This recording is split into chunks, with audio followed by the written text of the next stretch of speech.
Você é desses que torce o nariz para quando se fala em Machado de Assis? Então vem comigo que isso vai mudar. Bem, então a gente vai falar dessa obra magnífica que é Dom Casmurro, que muita gente, inclusive eu, já torceu o nariz por ter sido obrigado praticamente a ler na escola. Essa obra aqui, ela pode ser considerada talvez uma das maiores obras abertas de todos os tempos. Machado de Assis não deixa claro, ele deixa à vontade do leitor o desfecho dela. Pois é.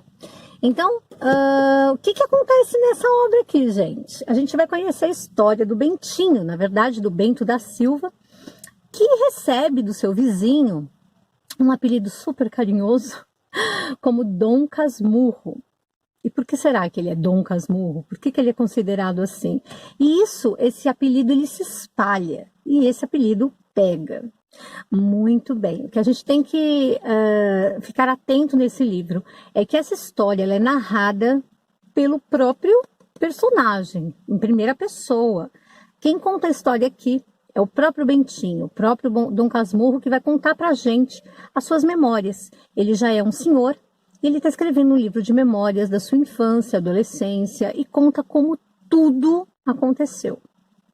Ou talvez não, ou talvez só na visão dele, porque aqui a gente não sabe o que os outros personagens, quais eram as visões dos outros personagens. A gente tem uma narrativa aqui só da parte dele, então já começa a desconfiar aí, fica ligado, porque assim como em Lolita também, a gente conhece a narrativa apenas do pedófilo, aqui a gente também conhece somente a narrativa do Dom Casmurro. Então, o livro começa ele dizendo pra gente que ele ganhou esse apelido e por que ele ganhou esse apelido. Então ele fala para você que está lendo, olha, eu ganhei esse apelido porque se você for no dicionário, você vai encontrar que ele é uma pessoa fechada, ele é meio taciturno, e você não precisa ir no dicionário não, porque eu já estou te contando o que ele significa, esse apelido. Só que para um leitor mais curioso, claro que a gente corre no dicionário para ver se é isso mesmo. E aí, chegando lá, a gente descobre que é isso sim que ele fala. Mas tem uma outra parte que ele não fala. Então, se você está curioso, dá uma olhadinha no dicionário e vê o que é Casmurro. Muito bem.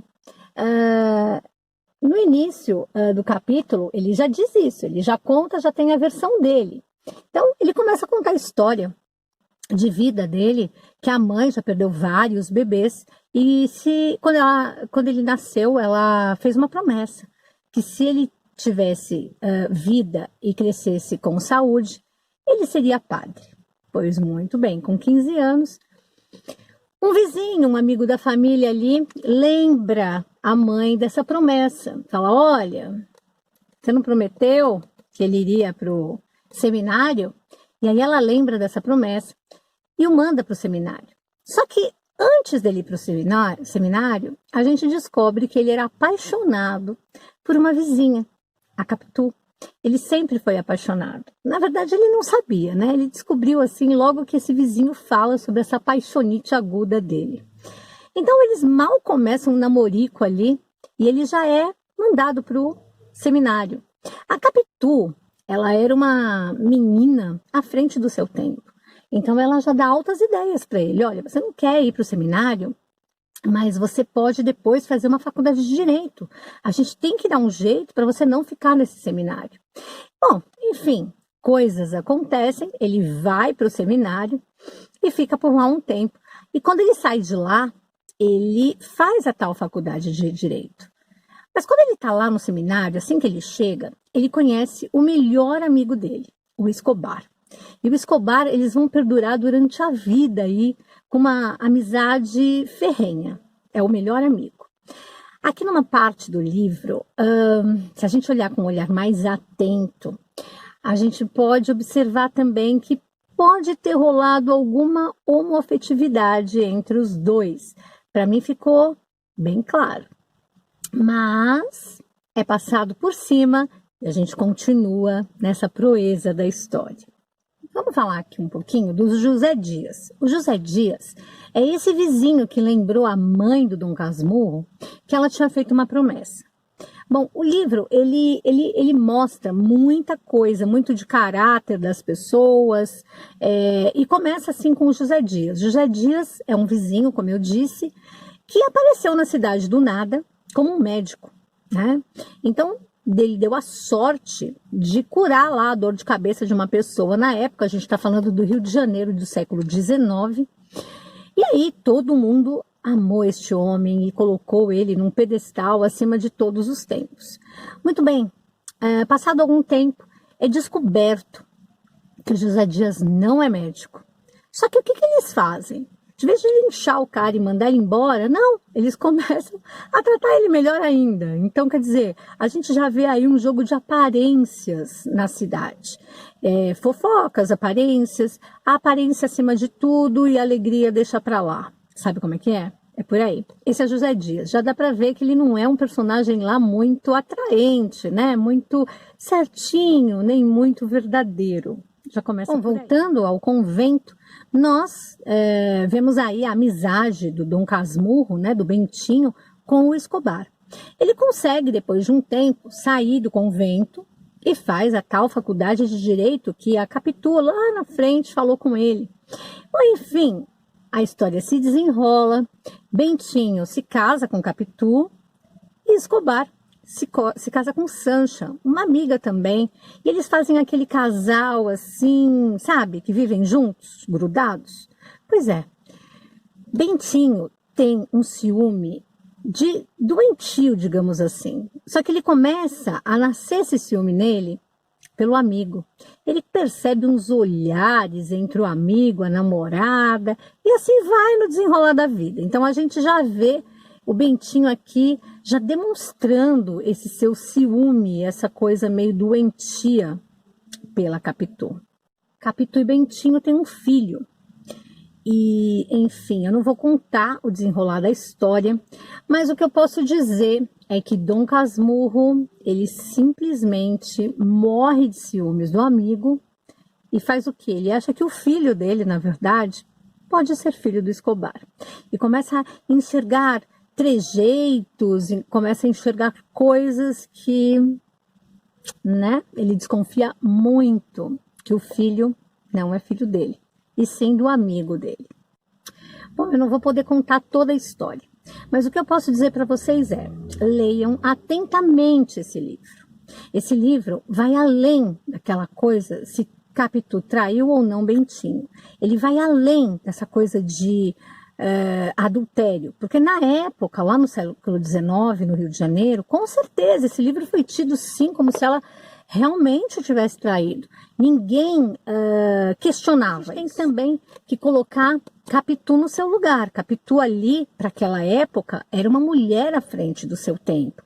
Uma mulher que não queria ser dominada por nenhum homem. Ela tinha ideias próprias, ela tinha inteligência e ela era uma pessoa bem à frente do que os outros queriam. Esse livro ele foi publicado pela primeira vez em 1899 e gerou uma polêmica, foi a primeira obra assim, polêmica em torno de uma personagem feminina brasileira de todos os tempos, Capitu. Existem, na verdade, assim, espíritos inflamados brigando aqui pela traição ou não traição da Capitu, né, até hoje, no nosso século. E a gente tem que ver aqui, como eu já venho dizendo para vocês, que isso aqui vai além disso, né? Isso aqui é um romance psicológico dos bons, onde a gente vê autoestima baixa, falta de caráter, ciúme excessivo, assim, uma coisa absurda. Quando ele foi lançado, isso aqui foi um relato inquestionável de adultério.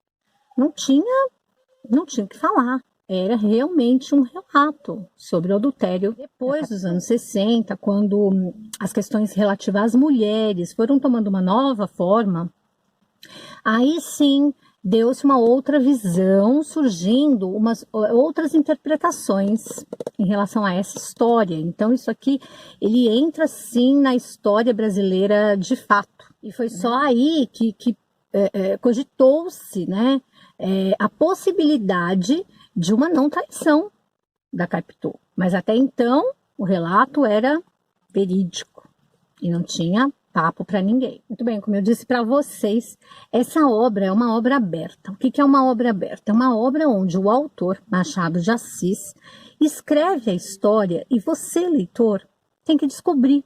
Tem que, na verdade, descobrir não, tirar suas conclusões.